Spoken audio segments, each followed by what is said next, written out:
назад добробашна раконта укупательства на узборочку, где похованы несколько членов семьи, обоих владельцев Союза Сергеевских.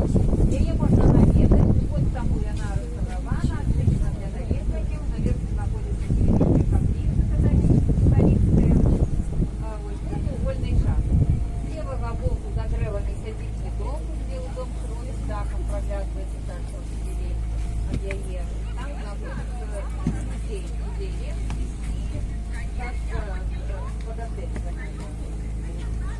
А мы с вами рухаемся наверх, и нас такая наступная сторонка школы Северодвинецкой, на Северодвинецкий квартал, який складається з млина. Нашли перший объект нашего северодвинецкого города, это водяный млын, замок наш, Сырская вежа Запольская, збройная майстерня и гончарня. Белорусское местечко наше, вот несколько драўляных домиков на узгорочку, 5 домов. Это музейный комплекс, присвяченный местачковым ремеслам. Местечко это невеличкое поселище, как сказал Сергей Граховский, наш выдатный поэт, что это уже не вёска и яшчэ не город. Тое, что не вёска и яшчэ не город, спрадвеку звалася мястэчка. Вот у таких мястэчках заўсёды добра развивались рамёствы, гандаль, были буйные кірмашы, батлейки. Вижу. Все, стоп. И вот здесь находится, там в кожном есть свои экскурсоводы. Музей аптека, экспозиция присвячена истории створения аптек у нас на Беларуси. Музей ткацтва белорусского побыту. Музей крама Моисея Берозовича, экспозиция присвячена местачковым евреям. Шаповаль, русский лялечный театр. Невеличкие экспрессы театральные, проходят кожные полгодины, так само наведываете.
Потім ступки камінні з'явилися, дерев'яні, ручні, жорні.